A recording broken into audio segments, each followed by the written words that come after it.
Kalau betul kolbu kita ini beres, maka penciuman dalam kolbu itu bisa mencium siapa saja yang kalimah la ilaha illallah itu subur dalam kolbunya.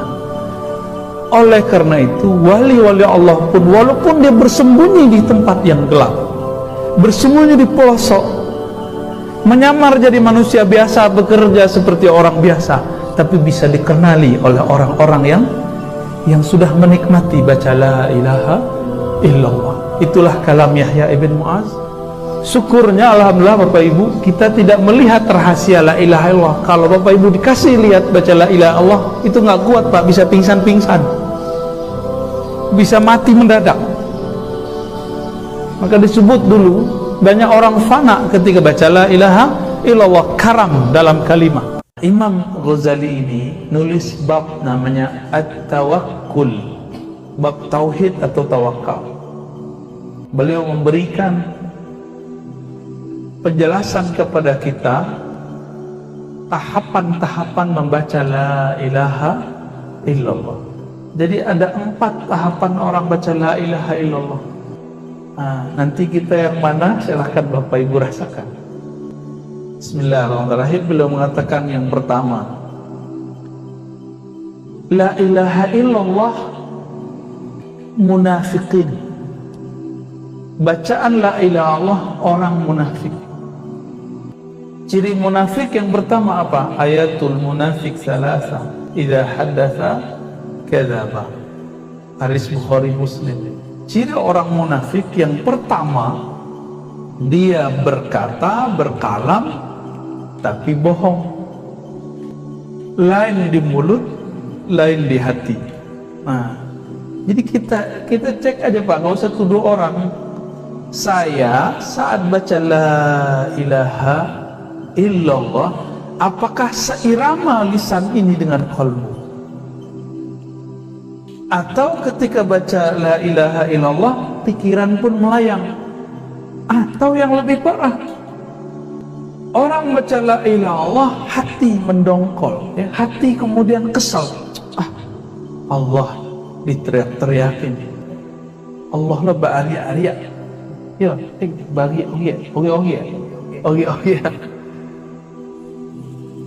Allah kok diteriakin gitu.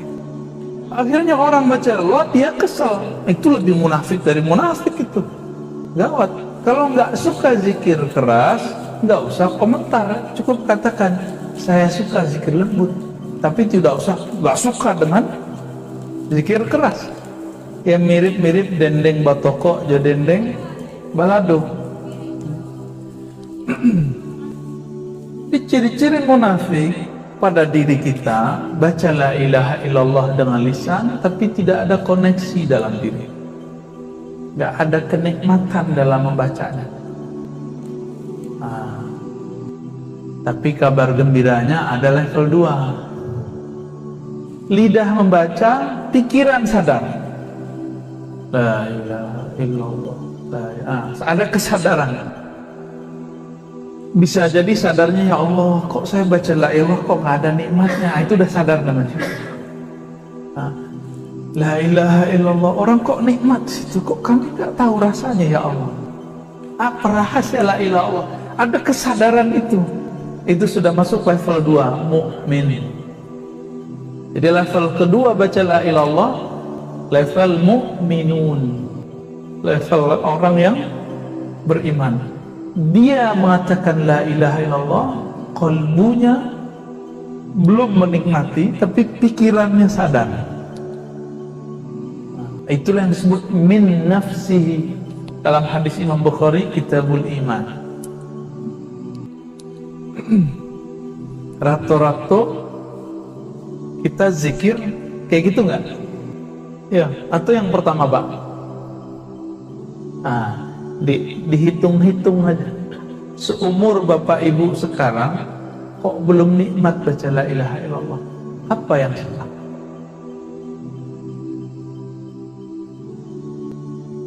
Kalau diajak oleh seseorang makan, apa yang lama di Lintau ya?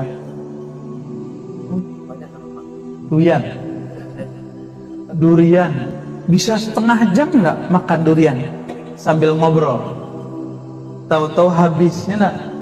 Maka orang siko bakat tuh afdalul fawaqih durian.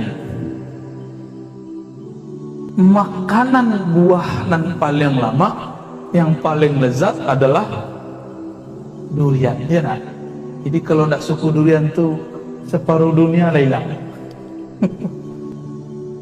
Tapi bagi ahli qalbu, afdalul zikri la ilaha illallah. Hadis Imam Tirmizi, hadisnya sahih. Imam Tirmizi itu murid Imam Bukhari, kawan Imam Muslim, kawan Abu Daud. Jadi imam-imam hebat itu Imam Tirmizi. Imam Tirmizi ini meriwayatkan Nabi bersabda, zikir yang paling afdal, itu terjemahan harfiah. Kalau versi Ambo, afdalul zikr ahladzul azkar. Zikir paling lezat itu adalah la ilaha illallah. Kenapa tidak lezat? Ketika kita mengatakan la ilaha illallah, belum sampai selesai Allah menjawab, sadaqta la ilaha illa ana. Engkau benar, tiada yang berhak disembah kecuali aku.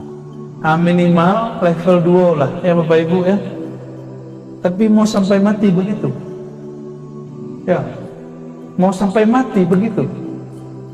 Mau sampai mati, makanan yang dimakan tidak nikmat.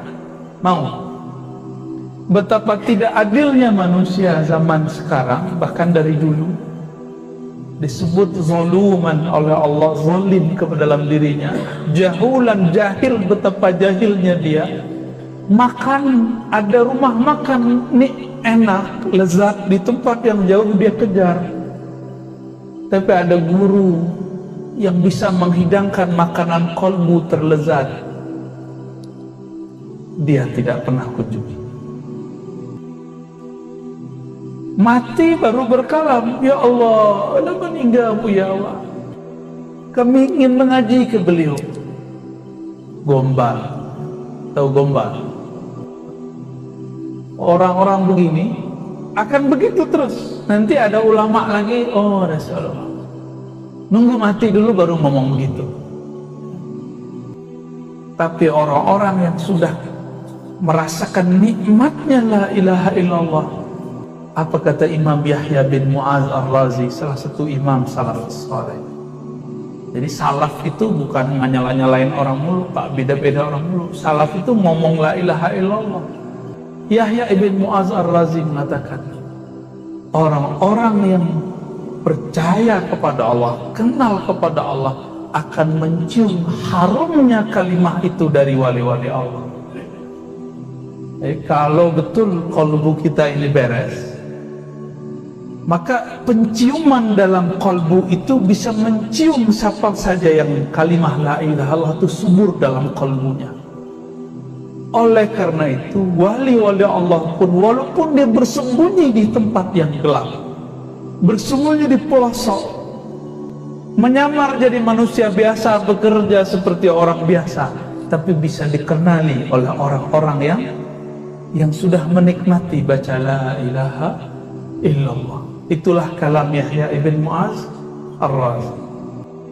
Jadi ilmu kewalian itu puncaknya di la ilaha illallah. Nanti setelah itu unlimited, Allah akan berikan ilmu yang tiada batas, dan itu harum, ya, yashummuhu ahluhu. Orang yang ahli dalam zikir itu akan mampu menciumnya, dia akan mengejarnya sampai ketemu. Maka dulu salah satu kemuliaan orang-orang Lintau, ada ayahanda beliau Abu Ya Syekh Haji Bashir An-Naqsyabandi. Beliau buka dulu tempat iktikaf khalwat suluk ya. Itu surau suluk mungkin sudah antum lah yang hidup pintar ya. Ya mungkin sudah stagnan karena beliau wafat. Semoga nanti anak dan murid-muridnya melanjutkannya, supaya kehariman itu dicium kembali oleh orang-orang yang mengerti la ilaha illallah ya.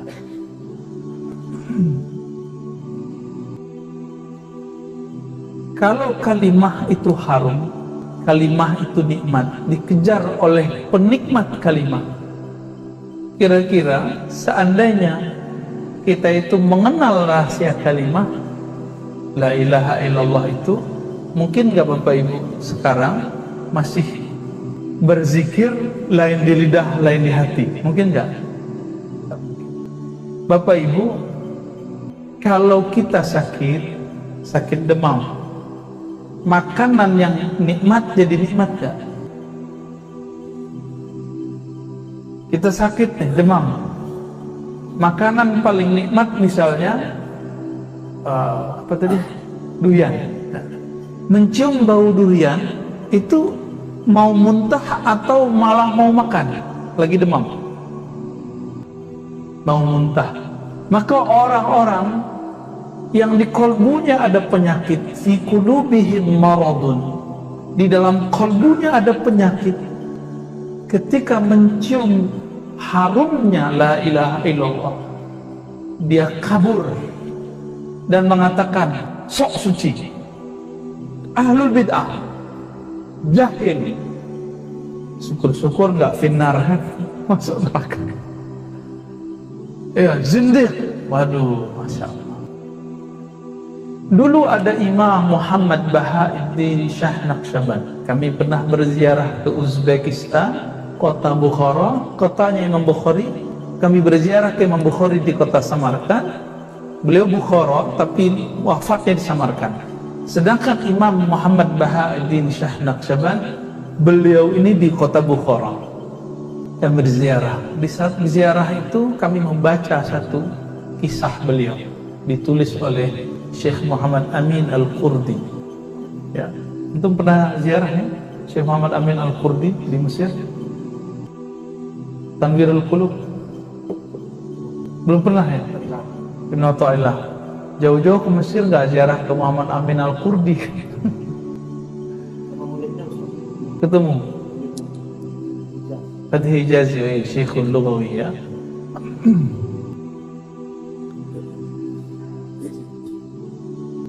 Beliau menceritakan di situ, Imam Muhammad Bahauddin Shah Naqsyabandi disebut imamnya orang Naqsyabandi, orang Basua. Beliau itu ketika hadir di surau zikirnya gurunya namanya Amir Kulal. Amir Kulal itu kalau zikir lebih keras dari tuanku imam tadi. Cuma la ilaha illallah gitu aja palingnya. Kalau Amir Kulal la ilaha illallah, la ilaha, kayak mau perang Pak. Karena saat itu sering terjadi perang mendadak. Maka murid-murid yang sudah masuk kalimah la ilaha dalam dirinya itu nggak ada rasa takut kepada apapun kecuali Allah Subhanahu wa Ta'ala. Tapi Imam Bukhari dia sedang menikmati satu ayat, wazkur rabbaka fi nafsi tadarruan wa khufyatan dunal jahri minal qaul. Itu ayatnya. Sebutlah nama Rabbmu, nama Allah di dalam qalbumu. Siapa nama Allah? Ya Allah itu. Sebut dalam qalbumu, dalam jiwamu, dalam dirimu, dengan penuh kerendahan hati dan khafi, tidak lagi dijaharkan dengan lisan. Beliau sedang asik dengan ayat itu. Maka kalau dengar orang zikir la ilaha illallah keras-keras, beliau tidak ingkar, tapi beliau kemudian mencari tempat sendiri di luar masjid. Akhirnya murid-murid, asisten-asisten khalifah Mir Kulal mulai curiga kepada beliau. Jangan-jangan ini orang-orang, kalau sekarang apa ya? Apa sebutannya Ustaz?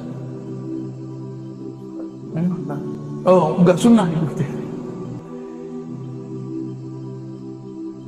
Dilaporkanlah bahwa Imam Muhammad Bahauddin masih muda kepada gurunya oleh murid-murid tua.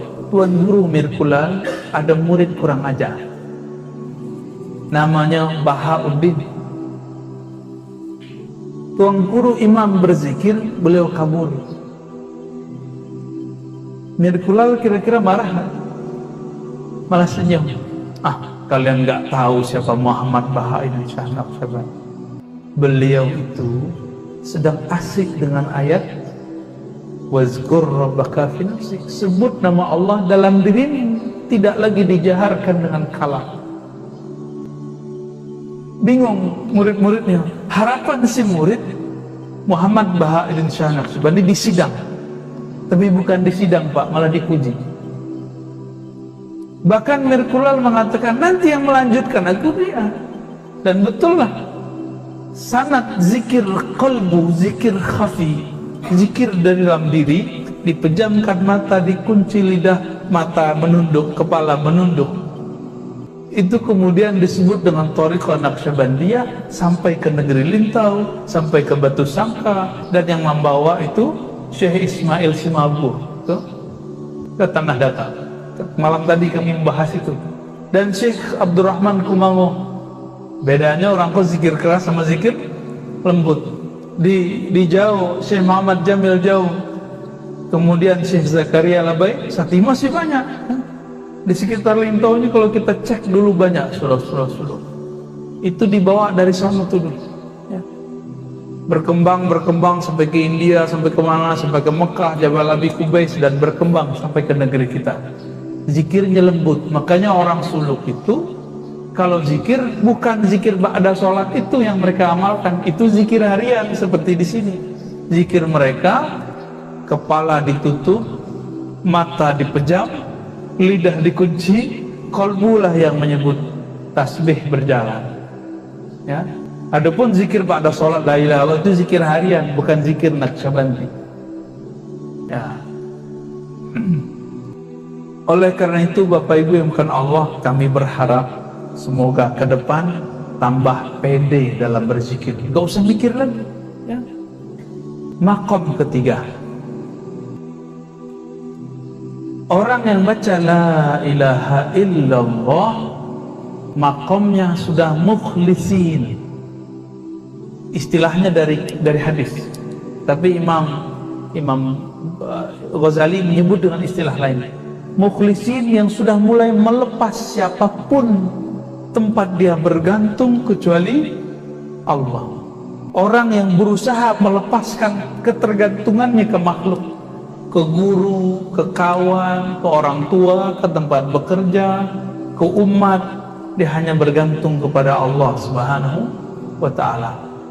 Dan dimaknai la fa'ila illallah, tiada yang berbuat kecuali Allah. Itulah makna yang tadi. Inilah yang lezat. Tiada yang memberi rezeki kecuali Allah. Tiada yang menghidup mematikan kecuali Allah. Ada orang tidak menginginkan anak, tapi Allah kasih anak. Ada orang menginginkan anak bertahun-tahun, Allah belum izin kasih anak. Suka-suka Allah. Ada orang ingin dapat kerjaan A tapi dikasih pekerjaan B. Suka-suka Allah. La ilaha illallah. Dulu waktu kami masih remaja, umur 14 atau 15 tahun, 13 tahun lah ya, datang ke tuan guru kami Syekh Hasan Basri, kawan dari Syekh Bashir orang Lintau, beliau orang Piladang ya, kami suka menyebut nama beliau. Maulana Syekh Hasan Basri ini biasanya kami ngaji hari Selasa malam. Hari Selasa malam kami. Pada malam itu nggak ada yang datang kecuali saya dan ayahanda.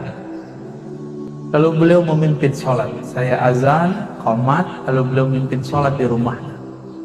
Di saat berzikir la ilaha illallah, saya merasakan nikmatnya apa yang disebut Imam Ghazali itu. Padahal waktu itu belum membaca kitab Imam Ghazali, baru akan dibuka oleh tuan guru Syekh Hasan Basri Jalil. Apa makna yang muncul? Tiada yang berbuat, bahkan tiada yang menggerakkan lisan ini membaca la ilaha illallah kecuali Allah. Bapak Ibu yang melakukan Allah, Kadang-kadang kita merasa GR, merasa sok suci. Sudah sholat sekian tahun tidak pernah meninggalkan sholat jamaah. Lalu merasa orang yang tidak sholat jamaah munafik. Kadang-kadang kita merasa kita ini belajar thariqat ini, thariqat itu, atau belajar manhaj ini, manhaj itu, dan merasa sudah paling baik. Ternyata merasa paling baik itu adalah syirik yang tersembunyi. Saat kita kemudian dipuji orang merasa senang, di saat itu kita sudah memakai salah satu pakaian Allah. Pakaian Allah itu adalah al-kibriya dan al-hamd. Maka Allah memukul rata, memangkas. Apa kata Allah? Alhamdulillahi Rabbil. Pujian itu hanya milikku. Jadi kalau ada orang muji, oh Tuhan rajin sekali sholat, oh ibu solehah sekali, oh Tuhan alim sekali, itu pujian pulangkan kepada Allah, dipulangkan kepada Allah. Jangan pandang kita yang dipuji. Kapan boleh kita menerima pujian? Kalau pujian itu dikembalikan kepada Allah SWT. Maka ketika membaca la ilaha illallah boleh memaknai itu. Tiada yang berhak dipuji, tiada yang alim, tiada yang memberikan kesolehan ini kecuali Allah. Satu kali ada seorang murid mengadu kepada Imam Ibnu Athaillah Sekandari. Apa yang dia adukan? Wahai Tuan Guru, Ibnu Athaillah pengarang hikam, aku zikir tapi kok nggak nikmat. Tapi dia sadar, kok gak nikmat ya Allah. Akhirnya Ibnu Athaillah mengatakan, wahai muridku, la tatruki dzikra li adami hudurika. Jangan engkau tinggalkan zikir meskipun zikirnya belum nikmat. Apa sebab? Tiadalah orang berzikir kecuali Allah sedang meminjam lisannya dan memberikan karamah kepadanya. Ketika semua lisan bergunjing, semua lisan merendahkan, semua lisan membicarakan selain Allah, lisan kamu membaca kalimah yang beratnya lebih berat dari langit dan bumi. Syukurnya alhamdulillah Bapak Ibu, kita tidak melihat rahasia la ilaha illallah. Kalau Bapak Ibu dikasih lihat baca la ilaha illallah, itu nggak kuat Pak, bisa pingsan-pingsan, bisa mati mendadak. Maka disebut dulu banyak orang fana ketika baca la ilaha illallah, karam dalam kalimat. Banyak dari dulu, banyak yang meninggal bila baca la ilaha illallah. Kawan kami, sahabat kami, secara umur senior tapi secara ngaji dulu barengan, kita ngaji kemana-mana ya. Dulu nama beliau yang dari Koto Panjang ya, Buya siapa dulu? Malin Putih, Mursyid Tarekat Naqsyabandiyah, Mursyid Tuan Syekh Muda ya. Kami pernah datang sekali ke suraunya, diundang ceramah. Beliau itu ingin menunjukkan kepada murid, begini loh cara baca la ilaha illallah. Keasikan. Saat asik itu, rohnya lebih suka bersama yang punya nama Allah daripada tubuh yang membaca. Maka berpisahlah nyawa dengan badan. Saat beliau baca la ilaha illallah, Allah panggil dengan terhormat. Betapa indahnya meninggal saat seperti ini ya. Orang begitu masih dianggap sesat Bapak Ibu. Videonya banyak ya waktu itu. Ya kami terharulah. Ya Rabb, inilah permintaan beliau. Ternyata beliau ini dan kawan-kawan setiap 1 bulan itu ada 2 kali buat khataman la ilaha illallah 70.000. Pindah-pindah surau masjid, dan zikirnya versi Mirkulal, bukan versi Bahauddin Shah Naqsyabandi. Zikir ikhlas, la ilaha illallah, dan yang hadir lebih banyak dari ini Bapak Ibu. Zikir semalam dibagi-bagi, kira-kira di 1 orang 1.000. Kalau 70 orang sudah 70.000. Maka mereka zikir malam itu masing-masing 10.000. Jadinya 70.000. Karena beliau hobi dengan kalimah. Karena itulah zikir paling lezat. Beliau minta, ya Allah matikan kami dengan la ilaha illallah. Itu kan ada dalam ratib pada salat ya, ratib la ilaha illallah. La ilaha illallah ulqi biha rabbi, gitu ya, alqa biha rabbi. La ilaha illallah unsi biha qabli. Banyak itu ya, ratib tahlil. La ilaha illallah, dengan inilah aku menghadap Allah. Tuh. Terjadi Pak. Mau enggak wafat meninggal dengan la ilaha illallah? Mau. Maka baca itu pagi, sore, siang, malam. Sebab seseorang akan meninggal, mati, berpisah dengan badannya dengan kebiasaan yang dia punya. Kini tua-tua waktu punya Facebook, tua muda nonton YouTube. Kalau dulu di zaman kami masih remaja lah, ngaji je orang tua-tua, itu dipesani jangan saingi guru godang. Guru godang tuh TV. Ini gurunya kete, namanya YouTube, handphone. Sama tuh di mana orang nonton handphone. Mau tidur, ketiduran nonton handphone. Syukur-syukur yang ditonton tentang la ilaha illallah. Kalau enggak, tahu-tahu pindah alam Pak, dijemput dalam tidurnya oleh malaikat maut. Bangun-bangun cari handphone, tahu-tahu masuk ke dalam alam barzakh. Kira-kira bangun-bangun. Jadi orang meninggal itu nggak sadar kalau dia mati. Dicari-carilah handphone, dicari-carilah orang rumah samping kiri kanan. Kiranya alam lah berubah. Datanglah seseorang bertanya, hei, man rabbuk? Siapa Tuhanmu?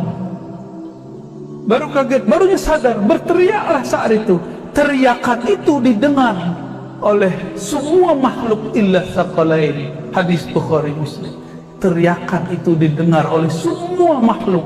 Ayam, anjing, pohon, cicak, rumput, air, semua mendengar teriakan itu kecuali dua makhluk yang sombong, manusia dan jin. Tak dengar. Jadi pertanyaan pertama dalam kubur bukan Bapak itu setiap tahun ya haji, enggak, setiap tahun umroh, enggak ditanya. Berapa kali khatam? Enggak. Haji silakan, umroh bagus, khataman bagus. Tapi nanti bukan itu pembukaan pertanyaan. Itu nanti kawan di kubur. Jadi kalau Bapak punya khataman, sholat, zikir, itu kawan di kubur. Tapi pertanyaan pertamanya bukan itu. Pertanyaan pertamanya pertanyaan keilmuan kolbu, ilmuwan rohani. Man rabbuk? Siapa yang engkau sembah? Siapa yang engkau yakini memberimu rezeki? Suami, istri, anak yang sudah sukses, tempat bekerja, negara, sawah, enggak ya. Siapa yang bergantung dulu kalbunya kepada selain Allah saat di dunia, ini akan kelimpungan menjawab. Jadi itu tidak bisa dihafalkan Bapak Ibu. Ini nggak udah usah kursus bahasa Arab untuk menjawab malaikat tuh. Itu sudah bahasa rohani. Sudah bahasa rohani. Rohanilah yang menjawab. Karena malaikat itu makhluk rohani, maka yang menjawab rohani. Tubuh sudah mati. Kira-kira bisa menjawab Pak? Hah? Carilah guru mengaji kolbu. Oh, kecil orang zindik bid'ah, pada lupakan saja itu. Darhum fi qawdihim yal'abun. Biarkan mereka bermain-main dengan kalimat-kalimat bid'ah itu. Bermain-main dengan kalimat menzindik-zindikkan. Biarin, kita nggak usah ada urusan dengan mereka. Kita nggak ada hajat untuk menolak mereka. Kita punya hajat untuk memantapkan kalimat itu di dalam diri kita. Maka Nabi SAW berkata dalam hadis Imam Ahmad, uzkurullah, berzikirlah kepada Allah hatta yaqulul munafiqun muraun, sampai orang munafik menilaimu riya. Hadis ini kalau versi saya hasan, tapi oleh mereka karena mereka tidak suka dengan zikir versi kita itu didoifkan. Nah, begitulah mereka ya. Idza ajabahu sahhahu wa idza ankarahu dha'afahu. Kalau nyusuko jo hadisnya sahih-sahihkan, kalau nyerak suko jo hadisnya dhaif-dhaifkan. Itulah karakter orang itu. Bil hawa. Itu sudah disebut oleh Imam Ibnu Jauzi dalam Talbisul Iblis jauh-jauh hari sebelum imam-imam mereka muncul, Ibnu Taimiyah, Ibnu Qayyim muncul. Apa kata beliau? Ahli hadis, orang yang mengklaim dirinya pakar hadis pun terjebak dengan tipuan-tipuan hawa, mensahihkan hadis yang dia suka, mendhaifkan hadis yang dia tidak suka. Jadi bukan dengan keimanan murni. Kira-kira itulah nan kampe nak boleh hambo jalehin. Itu rahasia.